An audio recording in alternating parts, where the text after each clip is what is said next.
Wilcor International, and Kyle Bronlick is a resident with Better Utica downtown. Gentlemen, good morning. Thanks for coming in.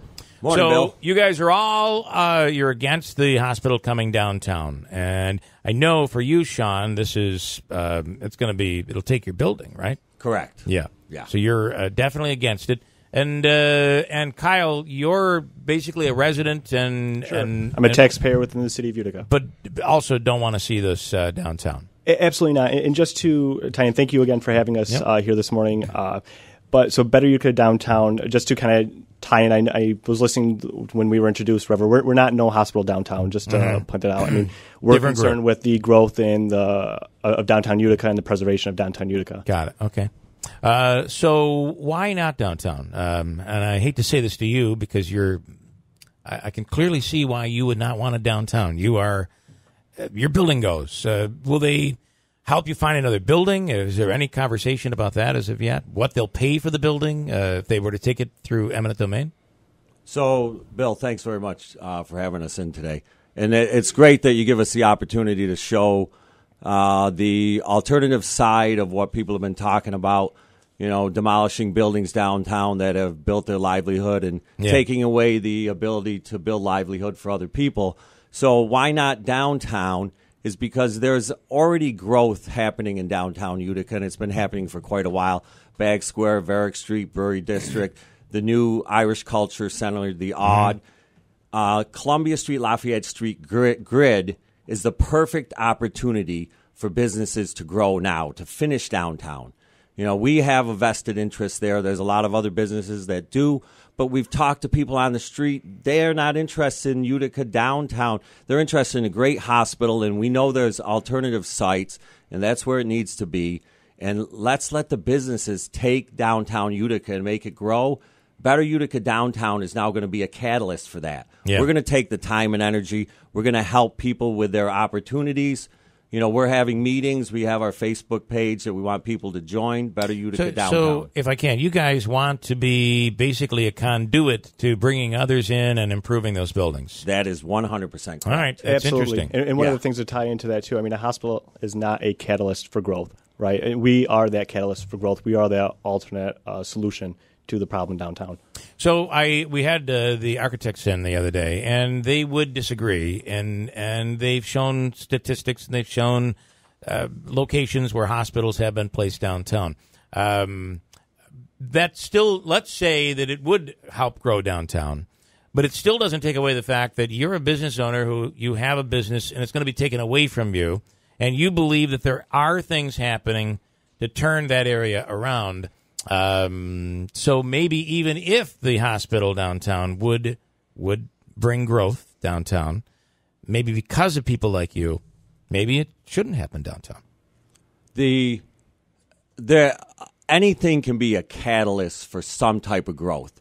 The idea is you have to compare what growth is going to affect Utica in a way where the locals are going to want to live there, they're going to want to be entertained there, and tourism is going to flourish. Yeah. So an opportunity for growth is one thing, but great growth is another thing. And we can finish downtown Utica easily now if we took 10% of the time that has been invested in the idea of this project and put it into building that grid. Right now, downtown Utica 5 years from now will be phenomenal. People will be talking about it. It'll be an app when you ride down the thruway, stop to downtown, spend a night. Our business brings in thousands of retailers from across the country. They want to come to downtown Utica to do their business with Wilcor. How do have you been there for how long? We've been in we've been in the Lafayette Street location since 1980. We started on Columbia in the 30s, and we still have a warehouse on Broad Street. So you've seen the decline, and it has been bad. It's rough there along that area where Seekins used to be, and there's some buildings are coming down. Do you really think there's enough private business that's going to be able to move in there and restore all those buildings? There's a lot to do there. Well, I think now is actually the opportunity time. Yeah. That's the way I look at it. And we wanted to invest in Seekin a long time ago, and we were looking for the city to help us with that move in to take over that as a front to our showroom. It's that a great never location. happened. I mean, when you think about it, the problem was with all the decay, that location is no longer great. Right. So now we have open opportunity. You got to look at it that way. Because there's some buildings that are empty there. Yep. They're looking for people to come in. So now it's easy to come in and make the impression that you want to make on the entire street. Lafayette Street is really great right now. There's just small work to be done. Columbia Street is the opportunity street for the new businesses.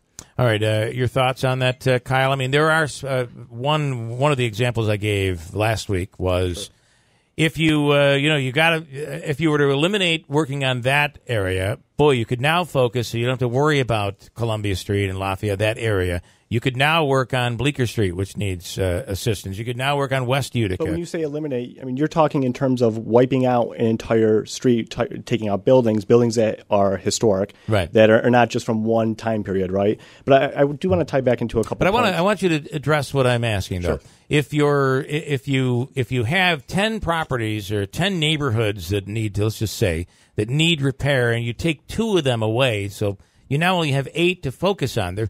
If you fix up Lafayette and Columbia, you still have problems in other parts, and West Utica is probably the biggest problem. Well, so how do you solve all of Utica? So then it's rough. Well, it's getting better. Certain parts are very difficult. Better. I mean, the city is growing, the city is expanding, and the areas that you're referencing are getting better. It's not the solution shouldn't be to go in and just wipe the slate clean and demolish buildings. And I want to talk about that and bring up a point. It ties into what you're asking too. Okay. 2 points. When you're talking in terms of eminent domain, because I think the taxpayers ought to know this, and they have a right to know this, especially being that a lot of this money is coming from the taxpayers.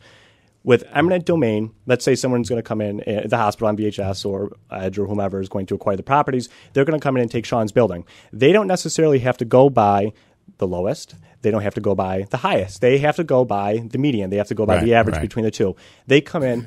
There are a lot of, and I can't stress this enough, there are a lot of sunk costs that Sean and his family, the Corrigan family, will not recover. Those businesses in that area, they will not recover those costs. Those include costs of investing in those businesses for over 30 years, 40 years, however. Sure. I mean, in Sean's case, their family for decades, 100 years approximately. And now someone's going to come in and they're going to pay him that. In terms of eminent domain, and I asked MVHS this specifically, they will not include a clause of provision when they go to buy it. They're buying it as is with the understanding that there are no issues with the building. So what's going to happen is, let's say they pay Sean $1 million. Let's say he gets a free fall for this. He gets $1 million. They come in, they say, well, Sean, you know what? Underneath your building, there's a brown field. The ground's contaminated. Now we're going to actually go back and sue you through a business through no fault of their own after investing in this city for this long. Then they're going to get sued.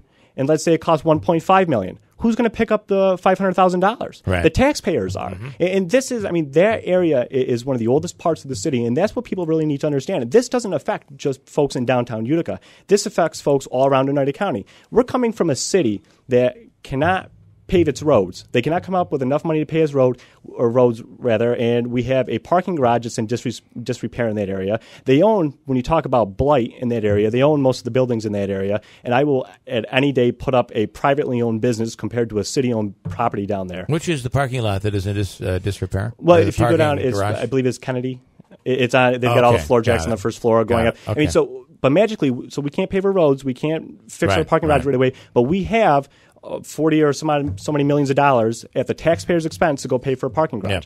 The math doesn't make sense. Sean, what happens if you guys lose this effort and they decide they're going to take your property through eminent domain? What will you do?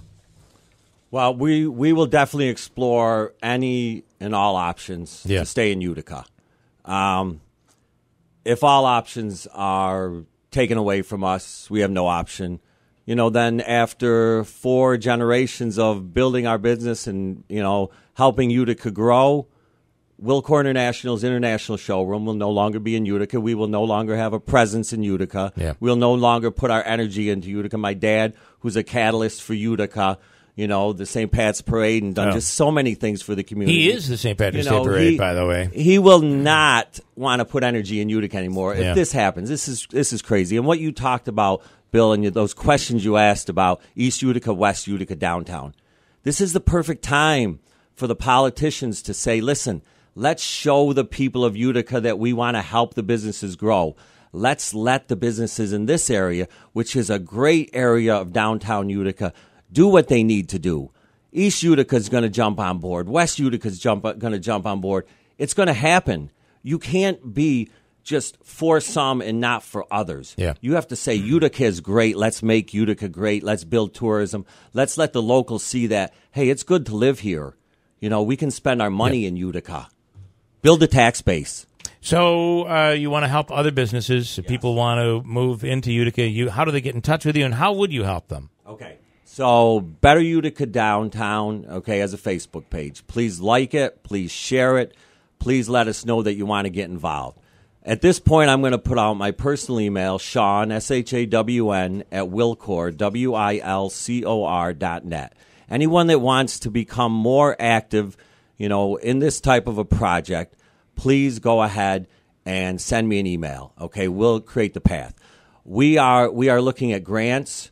Okay, we are looking at opportunities for investment. We'll be looking at the whole grid of buildings that are available for sale, and we've already talked to architects. Okay, to come in and redesign that street and help people find the excitement that they want in Utica. We're going to do it. All right, I'm going to ask you. Just a quick thing on the website. It's not necessarily the No Hospital Downtown website. I know that's a different thing. Absolutely. It speaks for itself what it is. But this isn't necessarily in opposition to the hospital. This is a pro-downtown business website. Absolutely. And we understand, and there is a need. We understand that there is a need Even for if the a new hospital goes downtown, your organization could still exist, right? Well, our organization is developed to develop that Columbia Street, Lafayette Street grid, and then expand from there. Okay. Bill, just two things then. So to make a very stern point, though, the hospital and the politicians need to start looking at an alternate site because as far as Better Utica Downtown is concerned, it's not going downtown, and they need to start looking for an alternate site. The second thing to tie in, again, we are that catalyst for that growth in that area. You feel it's not going downtown? It will not go downtown. And why? Why? How can you boldly? Say that? It seems like there's a movement. Yeah. It's a train. It's plowing forward, and I'm not sure that you can put the brakes on. Do you know something that we don't know? I wouldn't say that I know something that you don't know. What I would say is that a lot of people, at least a majority of the people that we have talked to, are not for this. A lot of people who... there's a lot of fear out there, too, just to tie into that. A lot of people are fearful of coming out. They don't want to be viewed as an obstructionist. Sure. They don't want to be viewed. There's also the retribution aspect. There are a lot of people that I talk to that have been blatantly told they come out in support of this, they might lose their funding. There's a lot of other things that tie into that. But So we will explore every option available to ensure that this does not go downtown. All right. And Shawn, anything you want to add to that? Well, I just want to say that there's a lot to be said for the love of Utica, the excitement of Utica, the desire to make it better. That's what's going to keep the hospital from coming downtown. And the people need to stand up, and all the businesses in Utica need to say, hey, listen, we understand what's going on here. If my business was there and I wanted to help that area grow, okay, should I be knocked down? Yeah. So all they need to do is stand up, and then we can take our lead. Shawn, and then the politicians will follow. Shawn Corrigan is with Wilcor International. Their building would be taken if the hospital comes in. And Kyle Bronlick is a resident and a member of the new group. And the group is called Better Utica Downtown. Did I get it all right? Absolutely. Okay, gentlemen. Thank you so much. Like their Facebook page and check it out. Thanks for coming on. Appreciate it. We'll break. We'll come right back at WIBX.